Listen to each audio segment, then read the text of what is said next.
What the Venus Project proposes is that we bring all the nations together and take care of everything on earth. We pledge allegiance to the environment and all the world's people. The end of separate nations, the end of the artificial boundaries that separate people, and the sharing of all the world's resources by all the world's people. If few nations control most of the Earth's resources, you're going to have territorial disputes. You're going to have war. You're going to have all the problems you've always had. That's why most people think it's human nature. They think man is basically greedy, and that this is why you have problems. That is not true. A banker, a serial killer, and a gangster, and a priest are made by environment.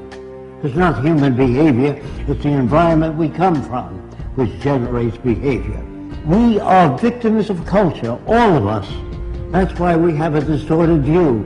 We believe that some people are good, some are bad, some are creative, some are less creative. All that's bunk. Everyone can be creative. Now they tell you in your schools that plants grow. That's a lie. They need water, sunshine, soil, moisture, gravity, all those things. Without them, the plant doesn't move.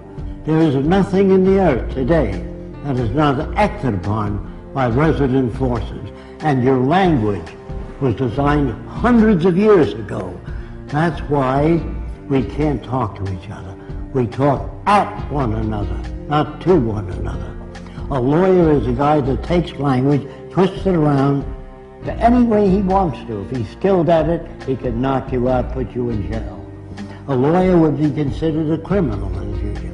So would all bankers, and all businessmen, and all politicians. Don't forget, you're brought up to believe that King Solomon was a great guy. He had 1,000 wives. He'd be arrested today as a bigamist. So all the things that you're taught, they teach you to fit in with this culture.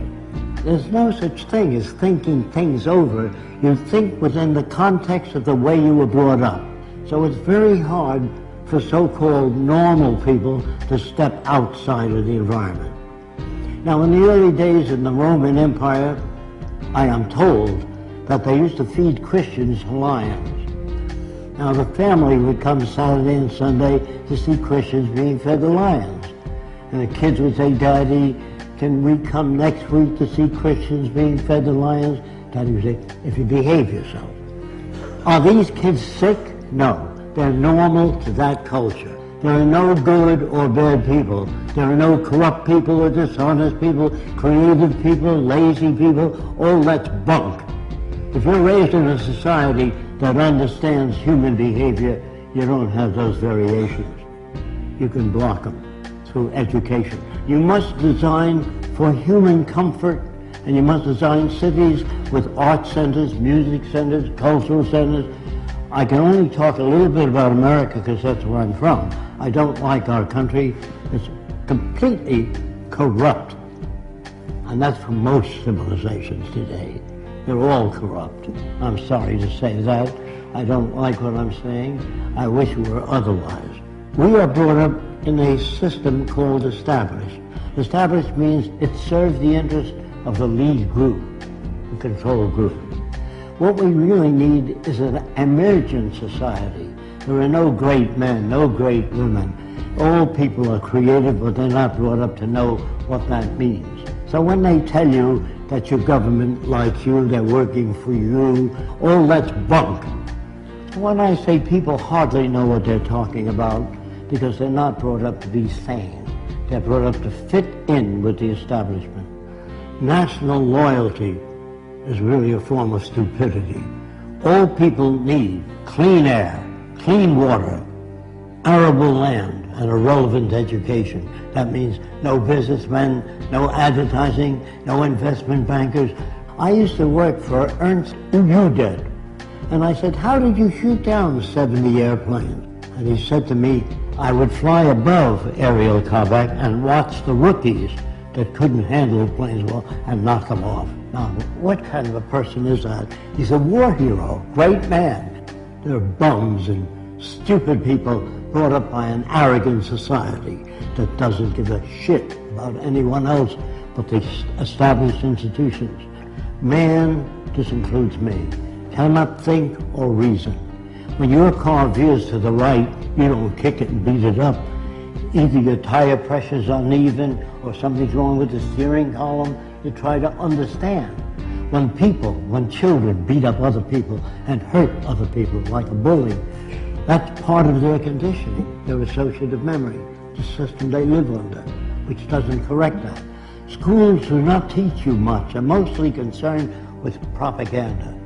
Most schools don't teach you how to live, find meaning in your own life, how to disagree without getting angry. What is really needed is the intelligent management of the Earth's resources for the benefit of everyone. Now, the only way you can do that is through technology. Everything that you have, your lights, your air conditioning, your automobile, your airplanes, all technology. Politicians can't give you that. Politicians don't know what to do. They make laws. Say no to drugs. Well, that's not going to stop a person from selling drugs as long as there's money in it. But if you do away with the money system and build access centers where anyone can have access to the necessities of life without filling out 1 million forms or appealing to Fresco, it's all available to everyone. Go to your big department stores or your food stores, you'll see lots of stuff. We are now capable of producing in abundance. People say to me, I know 2 people from the same environment. One turned out to be a priest, the other a gangster. If environment is everything, how do you get those differences? You get those differences by playing with the youngest child, 4 years old, while the 7-year-old stiff. That's where jealousy comes from. It comes from poor manipulation of the variables. If you grade children in school, you hurt the other kids. I got an A, what did you get?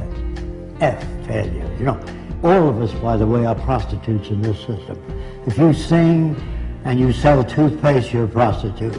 If you get up and you say, I got just the house you're looking for, you're a prostitute for the establishment.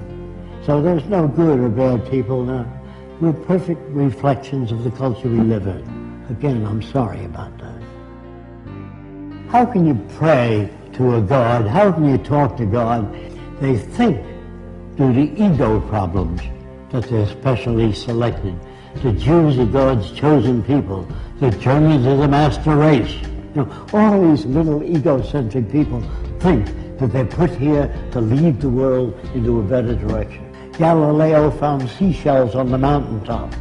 He took it to the Catholic Church and he said, maybe the mountain was once under the water and was pushed up. And the church said, no, the devil put that stuff there to confuse you.